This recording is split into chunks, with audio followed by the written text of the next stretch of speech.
Asante sana. Wapendwa Mumias mjambo. Bandu befe Mlembe. Mlembe Lundi. Mlembe Swa. Uko wazima? Leo mimi niko na furaha kubwa sana kukuja hapa.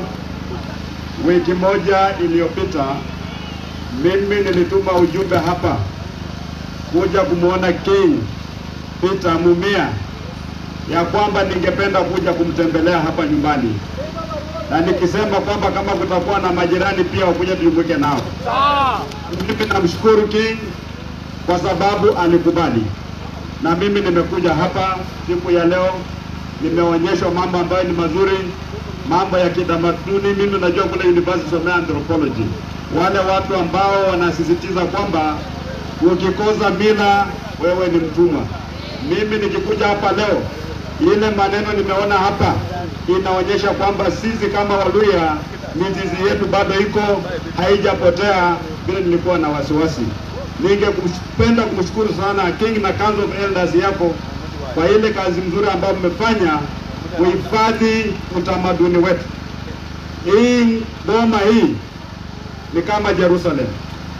Wakristo wote kutoka ulimwengu mzima wanaenda kule Misri na kule Jerusalem kwenda kuangalia mahali Yesu alizaliwa, Yesu alisulubiwa, wanaenda kule. Sisi tukikuja kwa hii boma hatuja kuja kumchokoza mtu. Sisi tumekuja hapa maana tunajua kwamba hapa ni mahali petu sisi wote kama jamii ya Waluhya. Wakati nimekuwa pale ndani, wazee wamekuwa introduced. Wazee wa jamii zote 18 za Waluhya wote wako hapa na wanashikilia nafasi mbalimbali katika kanzo ya Nabongo wetu. Mbona wakati watakuja kufanya mikutano hawabaguliwi? Hawabaguliwi kwa sababu King anatambua kwamba jamii ya Mlembe iko na milango 18. Sisi wote tunaongea lugha moja inaitwa Kiluhya. Ama namna gani watu wetu? Na tuko na tamaduni zetu. Kwa hivyo ningependa kuomba wenzetu hata kama wanatuzuia hapa pia wajue kwamba Kakamega ndio headquarter ya Mluhya. Sisi wote lazima tukuje Kakamega. Na hakuna mtu ambaye anakuja kutuzuia. Ama namna gani watu wetu? Mimi naomba hiyo tu. Mimi naomba tu ile kitu ambaye natembea napigania. Sipigania tumbo yangu, napigania haki na maslahi ya watu wa jamii yetu ambayo kwa miaka mingi wamegandamizwa wako kule chini. Hiyo ndio jukumu nimejitwika, na mimi najua kutakuwa na upinzani na opposition, maana kuna watoto wetu, ndugu zetu ambazo kwa sasa wameingia kule ndani ambapo wanakula na wale ambao wanatunyanyasa. Wanaogopa kuonekana na natembea watafutwa kazi. Mimi nilisema hoja niongee vile nitaongea, wafanya vile wanataka. Sio walinishika? Wakaniweka ndani, si ndio? But as long as bado niko na mdomo and as long as jamii yangu watu wanaendelea kuumia, haki ya Mungu hakuna siku mimi nitanyamaza kuongea. Nitaongea mpaka watu wetu watoe kwenye dinde la umaskini. Mluhya lazima aheshimiwe, si ndio? Na mimi nikiongea tabu ya Mluhya, naongea tabu ya Wakenya wote ambao wanakaa kama Mluhya. Vijana wetu wamesoma, hakuna kazi. Wakati kazi inapeanwa kuna mapendeleo, si ndio? Hali ya elimu imezoroteka, hali ya afya imezoroteka. Kenya ni nchi ambayo inaongozwa na madeni. Hata wakati tunachukua hatamu za uongozi, tunakuja kuongoza nchi ambayo iko bankrupt. Tusipoongea saa hizi watu waogope kidogo, wapunguze mambo ya wizi, by 2027 hatutakuwa na taifa. Angalia magharibi kwetu, hii mnyasi yenu imekufa.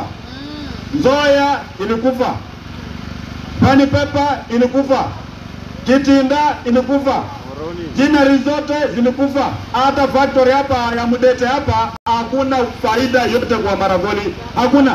Lakini wakati kiongozi wa taifa la Kenya anaenda sehemu zingine za kaunti za taifa la Kenya, anapeleka barabara, anapeleka stima, anapeleka maji, anapeleka factories, anapeleka kila kitu, ndio? Wakati anakuja magharibi, anakuja kanisani, anaenda kufanya mambo ya anniversary, leo naambia sio kufika hadi mambo ya miaka 100. Sasa Waluhya sisi ni watu kuletewa sherehe na watu wengine wanaletea maendeleo. Mambo ya sherehe tumesema nini? Sisi tunatoa ushuru kama watu wengine wote. Na lazima tupate haki. Lazima tupate mgao wetu wa kitaifa. Na mimi nimesema 2027 nikitembea na wenzangu na nikukuwa na nyinyi Waluya nyuma yangu, tutaenda kwenye hiyo meza, tutapata haki yetu. Wakisema meza imejaa, tutavunja meza, tujenge meza ingine. Ama namna gani watu wetu? Muko tayari? Muko chonjo? Sisi tumesema mambo ya aibu, ya kufanya kazi ya watchman, ya kufanya kazi ya uaya, kazi ya kupasua kuni kwa matanga, kazi ya kuchimba makaburi. Hiyo kazi tumesema nini? Tumesema nini? Jamii ambayo kwa idadi ya watu namba 2 katika taifa la Kenya, hatuwezi kuwa tunaishi namna hii. Hii umaskini yetu iko kwa hali nyingine, hali ya juu sana. Na sisi na wale ambao mnaona natembea na wao hawa, tumejitolea ya kwamba hata kama safari ni mrefu, kama ni ndefu, kama iko milima na maponde, hiyo safari tumeianza panapo majaliwa ya Mwenyezi Mungu. Najua tutafika. Tutafika. Wale ambao wanatumiwa kusema kwamba natembea asikuje Vihiga, natembea asiende Kakamega, natembea asiende Busia, ile kazi mmefanya leo kufukuza wananchi hapa, nimkimbiza mkubwa yenu ameona, wajaenda aongeze pesa, si ndio? Lakini hata hivyo watu wangu wako hapa wamesikia sauti anatembea, si ndio? Wakati huo hakuna kurudi nyuma.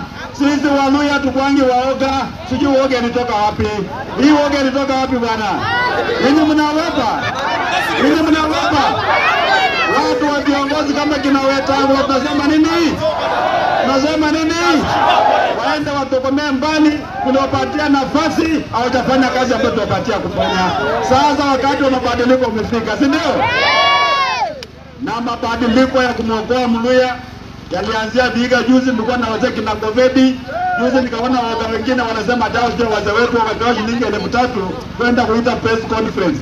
Mzee Mluya ni mzee Mluya, tunaona namna gani? Na wote wako na hekima, wako na wisdom. Wala ambao waliamua kuweka mkono wametuwekea. Nyinyi kama mtaka kuweka wengine mkono wawekee waendelee kukula, lakini mkono ya hapa ya kumkomboa Mluya, si ndio? Wakenya wameumia. Na mimi naomba Wakenya kutoka nyambi zote za taifa la Kenya, kwamba ikifika 2027 lazima tujikomboe. Wakati huo kila Mkenya anaenda kupiga kura, kujipigia kura.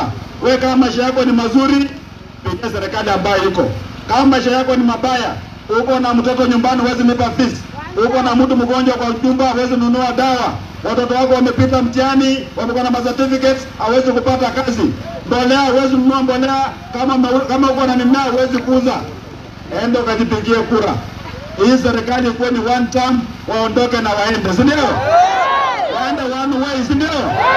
Harambee! Mwambie president ya kwamba Natembeya amesema amesoma katiba. Na katiba inamkubali kwenda kuongea na watu yake. Si ndio? Kwamba Natembeya akisema ukweli, usitume watu kuja kushika yeye.